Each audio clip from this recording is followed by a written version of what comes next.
तुरंत ही गौरस लाकर के उन पर पीठ पर मलती है और कान्हा से कहती है, कान्हा। बोले हाँ माँ, तेरी माँ से एक भूल आज हो गई है बेटा। तू अपनी माँ यशोदा की आज की भूल को क्षमा नहीं करेगा? बोले नहीं माँ, ऐसा मत सोचो तुम। सुखदेव जी कहते हैं, राजन परीक्षित, जिस दिन भगवान को बाधा था ना उखल से, पूरी रात्रि माँ यशोदा अपने किए हुए कृत्य पर सोई नहीं थी। पूरी रात आंखों से आंसू बहाती रही और किए हुए कृत्य पर पश्चाताप करती रही थी। ऐसा माँ यशोदा का वो अद्भुत प्रेम मेरे भाई, माँ यशोदा का भोलापन, माँ यशोदा का अगाध स्नेह, अगाध प्रीति, उसका कोई क्या वर्णन करेगा मेरे भाई। यही प्रेम तो भगवान से कभी भूला नहीं गया था। माँ यशोदा का वो अनूठा प्रेम, अनूठा अनुराग श्री कृष्ण व्रत छोड़ करके द्वारिका भी चले गए थे ना, लेकिन जब उनका याद करते थे ना, बोलो राधे राधे, जय जय श्री राधे, जय जय श्री राधे, जय जय श्री राधे। बहुत ही सुंदर पावन कथा ये चलती है मेरे भाई। अब प्रातः बेला में जब ब्रजवासियों को पता लगा कि नन्हे से बालक ने यमलार्जुन वृक्षों को गिरा दिया है, अब उन्हें इस बात की शंका हो गई कि कहीं ऐसा न हो कंस को पता लग जाए तो इन बच्चों के प्राणों को संकट पड़ सकता है। तो होता क्या है, ये ब्रजवासियों का भाव था भैया, यदुवंशियों का। अन्यथा जो संसार का रक्षक हो उस पर कोई संकट आ सकता है, लेकिन भावानुसार उन्होंने अब विचार बनाया कि क्यों नहीं हम यहाँ से स्थान परिवर्तित कर दें। और वो स्थान जो है चुना वृंदावन। वृंदावन आज जैसा वो ईंट गाले पत्थरों वाला वृंदावन नहीं था मेरे भाई। सघन उपवन, जहाँ लता द्रुमों से आच्छादित था। और वृंदावन का 84 कोसी ब्रज में स्वरूप 20 कोसी है। जहाँ तुम इसको सिर्फ वृंदावन समझते हो, वो तो पंचकोशीय रास स्थल है। वृंदावन की सीमा गिरिराज जी, ब्रह्माचल पर्वत बरसाने का और ब्रह्मावर्त पर्वत बरसाने का और नंदीश्वर पर्वत नंदगाम का। मैं आपसे कहूँ, नंदीश्वर पर्वत पर ही प्रवास ब्रजवासियों ने आकर के नंदगाम में किया था पहले। हाँ, क्योंकि नंदीश्वर पर्वत के लिए ये शाप किसी ऋषि ने दे रखा था इसको, कंस को, कि तू यहाँ पर्वत पे आएगा तो तू भस्म हो जाएगा। तो कंस के कारण, कंस की सुरक्षा के कारण जो है वहाँ पे ये उनका भाव था। वहाँ से चले हैं वृंदावनम गोवर्धनम यमुना पुलिनान चौ विख्यासी दुत्तमा प्रीति राम माधव योनपो। वृंदावन का गोवर्धन पर्वत वृंदावनम संप्रविश्यम सर्वकाल सुखावहम। वृंदावन की देखिए, वृंदावनम संप्रविश्यम सर्वकाल, जहाँ सभी ऋतुओं में सुख है, सदा बसंत रहते वृंदावन। और ये गोवर्धन पर्वत है, ये वृंदावन का ही स्वरूप है। वृंदावन का किसी तीर्थ से कोई भी तुलना नहीं है मेरे भाई। मैं आपके चरणों में निवेदन करता हूँ, कीरत सुता के पग पग पे प्रयाग वसे, केशव की केल कुंज कोट कोट काशी है। यमुना में जगन्नाथ, रेणु में रामेश्वर और तरन तरन तरे यहाँ अयोध्या निवासी हैं। गोपीन के द्वार द्वार पे है हरिद्वार, जहाँ बद्री केदार, जहाँ फिरत दास दासी हैं। स्वर्ग अपवर्ग व्रथा लेके करोगे काह, जान लो यही कि हम वृंदावनवासी हैं। धन्यम वृंदावनम तेनम भक्ति नृत्यंती यत्र च। जहाँ राधा रानी के एक एक पग पर, कीर्तन सुता के पग पग पे प्रयाग वसे, प्रयाग है। कुंज लताओं का दर्शन वहाँ कोटान कोट काशी के दर्शन का फल देता है। यमुना तो यमुनोत्री से लेके सागर तक बहती है, लेकिन ब्रजभूमि की यमुना का दर्शन कोटान देखिए जगन्नाथ जी के दर्शन का फल प्राप्त कराता है। और रेती का दर्शन वहाँ रामेश्वरम के दर्शन का फल की प्राप्ति कराता है। और तरन तरन तरे तरन जो है घाटों के दर्शन से अयोध्या के दर्शन का फल प्राप्त होता है। गोपीन के द्वार द्वार पे है हरिद्वार, जहाँ ब्रजवासियों के द्वार द्वार का दर्शन हरिद्वार के दर्शन का फल प्राप्त करा देता है। और बद्री केदार जहाँ फिरत दास दासी हैं, बद्री केदार जैसे तीर्थों का अस्तित्व वहाँ निधवन सेवा कुंज और सांकरी खोल की गरियों में गैवर की वादियों में देखने को मिल जाएगा मेरे भाई। स्वर्ग अपवर्ग व्रथा लेके करोगे काह, जान लो यही कि हम वृंदावन वासी हैं। धन्यम वृंदावनम तेनम भक्ति नृत्यंती यत्र च, जहाँ भक्ति स्वयं नृत्य करती है। राधा रानी का हृदय ही वृंदावन है। श्री राधे हृदय रसेन जाड्यम रसमयम ये सततम वृंदावनम में वह, उसमें तो जो रसे उद्रेक से जड़मा है वही इस बलराज की जड़मा है। ये ब्रजांगना वृंद का जीवन भी है वृंदावन मेरे भाई। ब्रजांगना वृंदस्य जीवनम वृंदावनम, रसिक जनों का एकमात्र जीवन का अवलंबन भी है श्रीधाम वृंदावन। वृंदस्य गुण समूह से यस्मात् तत् वृंदावनम, और वृंदा का यौवन भी कहा गया है वृंदावन। वृंदायाः यौवनम वृंदावनम। एक बात बताएं, वृंदावन की महिमा पे मैं कहाँ तक बोलूं मेरे भाई हैं? जिसको वेद भी वृंदावन की महिमा पे, जाको वेद न पावे पार, वृंदावन नाम अपार। वास्तविकता यह है, वृंदावन धाम कियो जिनने, तिन और धाम कियो न कियो। श्री राधे रानी को ध्यान धर्यो, तिन और को ध्यान धर्यो न धर्यो। यमुना जल पान कियो जिनने, तिन अमृत पान कियो न कियो। श्री राधे नाम लियो जिनने, श्री राधे नाम लियो जिनने, तिन और को नाम लियो न लियो, तिन और को नाम लियो न लियो। चलो तो फिर वृंदावन चले। हाँ 5 दिन हो गए हमको भी, बोलो राधे राधे छठ माँ। ज़्यादा एक बात बताए ना, हम स्वयं ये जीवन का अनुभव है भाई जी। हम सच कहते हैं, कथा होने के बाद में वो भूमि वो खींचती है सदैव से। मैंने देखा चाहे कहीं भी हो, ऐसा लगता है उड़ करके अब वृंदावन पहुँच जाए। कथा जब तक कहते तब तक तो ये कन्हैया तेरा ही काम कर रहे हैं, और कथा जहाँ संपन्न हुई, हवन हुआ महापुरुषों के द्वारा, तुरंत ही ऐसा लगता है कि अब वृंदावन पहुँचो। तो चलो मन से वृंदावन पहुँच जाओ। चलो रे मन श्री वृंदावन धाम, रटेंगे जहाँ राधे राधे नाम, मिलेंगे कुंज बिहारी ओढ़ के कामरकारी। हो मिलेंगे कुंज बिहारी ओढ़ के कामरकारी। चलो रे मन श्री वृंदावन धाम, रटेंगे राधे राधे नाम, मिलेंगे कुंज बिहारी ओढ़ के कामरकारी। मिलेंगे कुंज बिहारी ओढ़ के कामरकारी। मिलेंगे कुंज बिहारी ओढ़ के कामरकारी।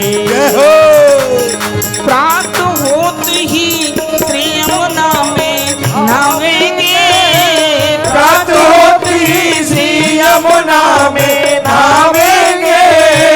परिक्रमा कर जीवन सफल बनावेंगे, परिक्रमा कर जीवन सफल बनावेंगे। तेरे सफल हो ये सब काम, जय हो। तेरे सफल हो ये सब काम, रटे जा राधे राधे नाम, मिलेंगे कुंज बिहारी ओढ़ के कामरकारी। मिलेंगे कुंज बिहारी बिहारी। वृंदावन में कोयल बोले श्री कृष्णम शरणम मम। वृंदावन में कोयल बोले श्री कृष्ण शरणं मम। वृंदावन में कोयल बोले श्री कृष्णम शरणम मम। वृंदावन में कोयल बोले श्री कृष्ण शरणं मम। वृंदावन में गोपी बोले श्री कृष्णम शरणम मम। वृंदावन में कोयल बोले श्री कृष्ण शरणं मम। वृंदावन में गोपी बोले श्री कृष्णम शरणम मम। वृंदावन में गोपी बोले श्री कृष्ण शरणं मम। डाल डाल और पात पात पर श्री कृष्णम शरणम मम। डाल डाल और पात पात पर श्री कृष्ण शरणं मम। श्री कृष्णम शरणम मम। श्री कृष्णम शरणम मम। श्री कृष्ण शरणं मम। श्री कृष्ण शरणं बोलिए। मिलेंगे रे कुंज बिहारी ओढ़ के कांवरकारी। ओ मिलेंगे कुंज बिहारी ओढ़ के कांवरकारी। ओ मिलेंगे रे कुंज बिहारी ओढ़ के कांवरकारी। ओ मिलेंगे कुंज बिहारी ओढ़ के कांवरकारी। ओ मिलेंगे कुंज बिहारी छोड़ के कांवरकारी। तो सब ब्रजवासी चिंता न करो, तुम्हारा नंबर बाद में आ जाएगा बेटा। चिंता न करो, सबका नंबर आ जाएगा। अभी गिरिराज पूजा होगी, उसमें खूब नाचना। कथा यहाँ पे चलती है। सब ब्रजवासी गोकुल से वृंदावन के लिए, और वहाँ पर वृंदावन का गोवर्धन पर्वत, वृंदावनम गोवर्धनम यमुना पुलिनानि च भिक्षासी दत्तमा प्रीति राम माधव। गोवर्धन पर्वत और यमुना के पुलिनों को देख करके बलराम श्री कृष्ण के हृदय में प्रीति उद्भूत होती है। वो प्रेम भूमि है मेरे भाई, जहाँ कन्हैया के हृदय में भी प्रेम उमड़ने लगा। बलराम जी के हृदय में प्रेम। एवं ब्रजौकशाम प्रीतिम यच्छन्न तो बालचेष्टतै कलवाक्यै सुकालेन वत्स पालो बहुवतो। यहाँ गोकुल की भांति यहाँ भी अपनी तोतरी भाषा से समस्त ब्रजवासियों को जो है आनंदित भगवान करते हैं। मैं आपसे कहता हूँ, फिर इसके बाद में यहाँ भी देखिए, क्योंकि भगवान को पता था कि कंस अपने अनुचरों को यहाँ भी भेजे बिना नहीं मानेगा, और यहाँ गांव में मारूंगा, नंद गांव में, तो ब्रजवासी डर जाएंगे। इसीलिए मैया से जिद की, मैया मैया। बोले हाँ कन्हैया।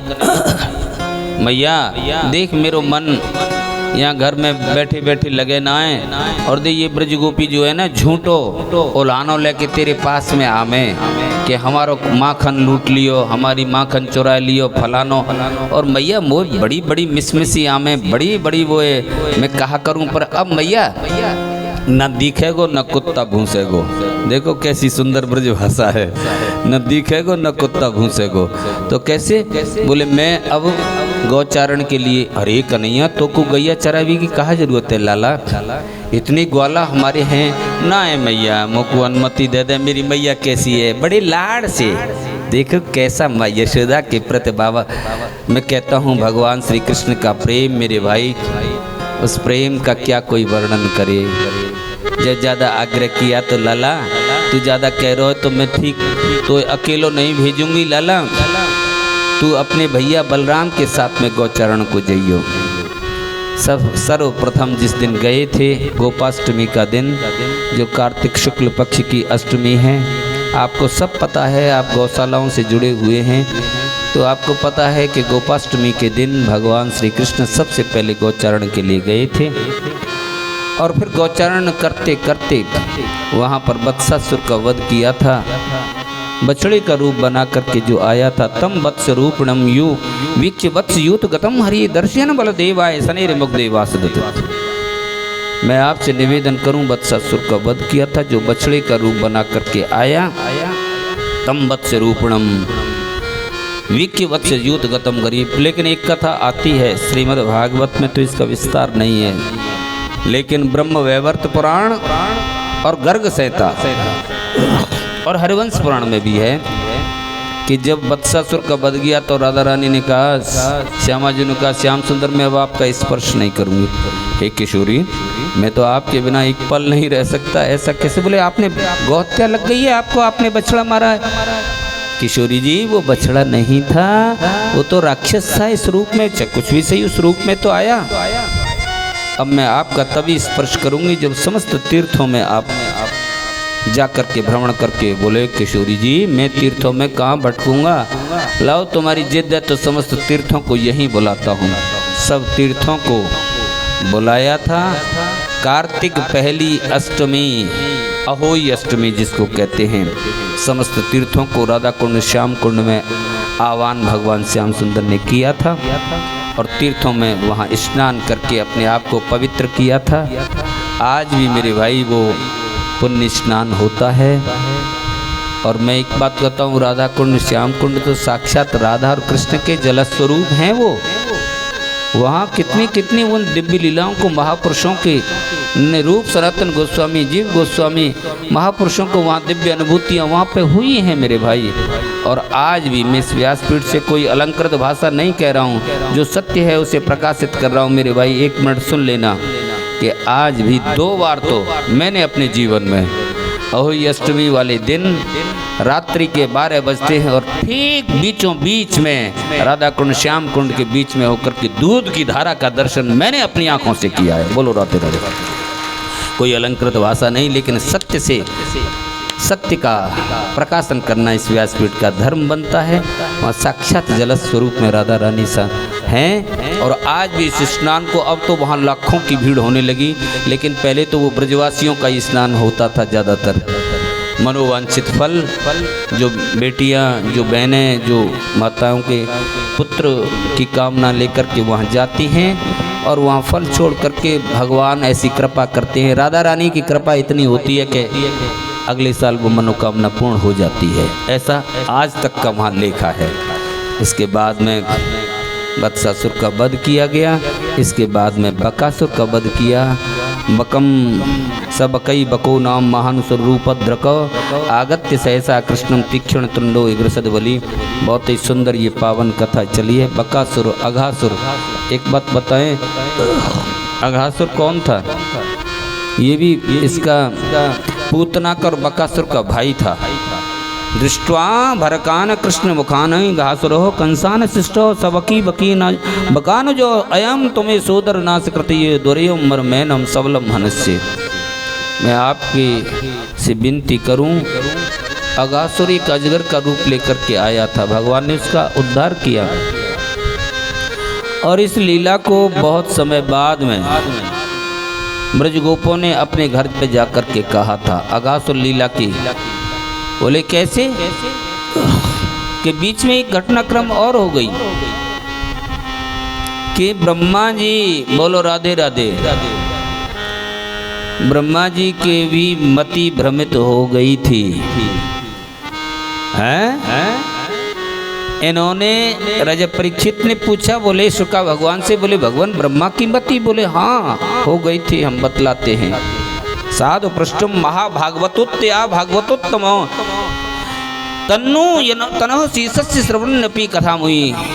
राजन परीक्षित, सुखदेव जी महाराज कहते हैं प्रेमी भक्तों में तुम्हारा स्थान श्रेष्ठ है, क्योंकि भगवान श्री कृष्ण की परम लीलाओं के विषय में तुम प्रश्न करके उनको और भी सरस बना देते हो। सदामयम सार मृदाम निसर्गो यदर्थ वाणी श्रुत चेत सामपी। रसिक संतों की वाणी और कान, तो ये तो भैया कान होते हैं भगवान की कथा रस सुनने के लिए, वाणी होती है उसका वर्णन करने के लिए, और हृदय होता है चिंतन करने के लिए। फिर वो ब्रह्मा जी की मति कैसे भ्रमित हो गई थी ग्वाल वालों के साथ में भगवान को झूठा हुआ खाता हुआ देख करके। उन्होंने कहा ये कैसा भगवान जो ग्वाल वालों का, ब्रज के ग्वाल वालों का झूठा मक्खन खा रहा है। हाँ, लेकिन एक बात मैं कहता हूँ मेरे भाई, ब्रज की लीलाओं को तो प्रेमी बन करके ही समझा जा सकता है। नियम की कभी भी उसमें परिधि में मत उनको लाना। ब्रज लीलाओं का विस्तार को कोई रसिक बन करके, भावुक बन करके। और एक बात मैं कहता हूँ, आज मैं कह रहा था भगवान दास जी से कह रहा था, ये बहुत जाते हैं ब्रजभूमि और बहुत लोग जाते हैं यहाँ से। मैंने कि तुम खूब पूरे जीवन को ब्रज जाते जाते बिता दो, लेकिन अभी जब तक कोई सच्चे ब्रजवासी का चरणाश्रय प्राप्त जीवन में नहीं करोगे, वहाँ के रस तत्व का साक्षात्कार नहीं हो सकता। नहीं, ये यथार्थ है। मैं नहीं कहता, शास्त्र कहते हैं और सच्चे संत कहते हैं जो जानते हैं इस रस तत्व का, जो इसमें अवगाहन करते हैं। ये नहीं कि हम गए घोड़ों की तरह दौड़े आए, वहाँ परिक्रमा लगाए आए और भागे आए और चले आए, या एक आध रात प्रवास कर आए और फिर कैसा हम तो वृंदावन। ऐसे घूमना तो कितने लाखों करोड़ों व्यक्ति आते हैं और चले जाते हैं।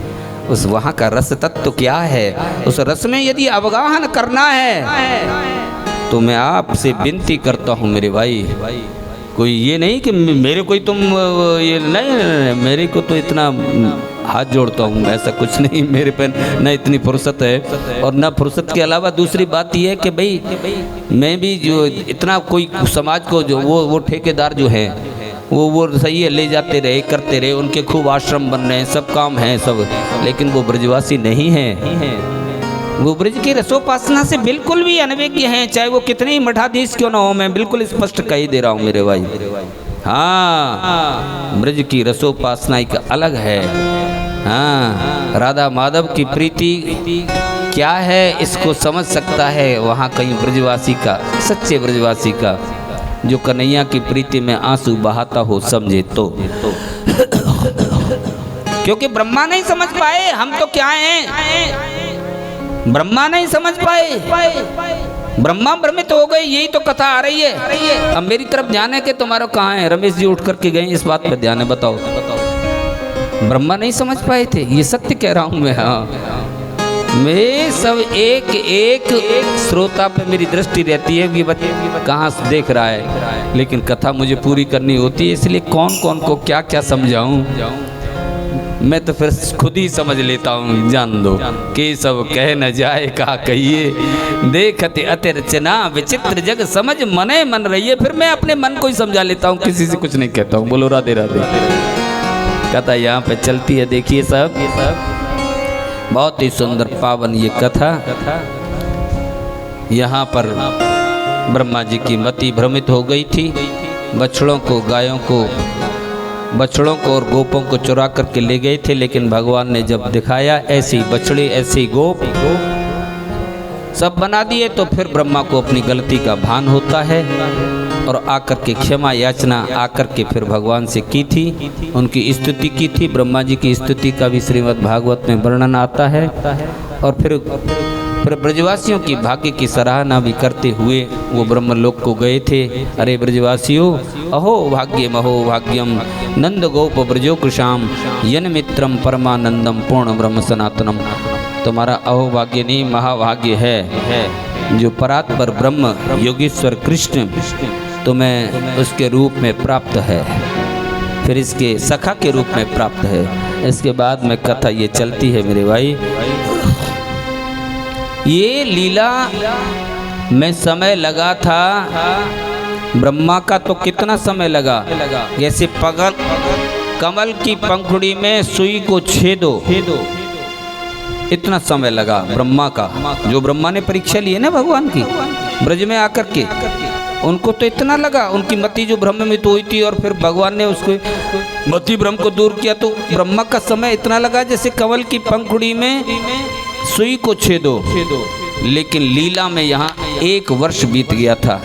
लेकिन साहब बीता भले ही था, लेकिन उन ब्रज गोपों को तो आधे क्षण की बात, सुखदेव जी कहते हैं राजन परीक्षित, अधो क्षण की बात प्रतीत हुआ था।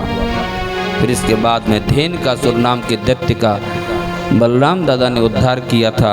फलानी तत्र भूरणी पतंती पतितानि च संति किंतु वृद्धानि धेन केंद्रात्मना। और अगले दिन फिर धेनुकासुर को बलराम जी ने मारा था, उसका उद्धार किया था। फिर इसके बाद में अगले दिन उन्होंने कालिए पर कृपा की थी, जो यमुना के जल को दूषित कालिया नाग कर रहा था।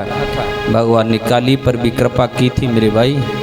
यमुना मैया का इस कलयुग में ही जल दूषित नहीं हुआ, द्वापर में भी किया था, लेकिन जब तो भगवान ने बस कालिए पर कृपा करके उस जल को शुद्ध कर दिया, और जब तो एक कालिए था, अब तो महाराज हम सब हजारों करोड़ों कालिए हैं। यमुना के पुलिन पर बसने वाले जितने भी गांव शहर कस्बा जितने भी हैं, सब हम कालिए नाग हैं।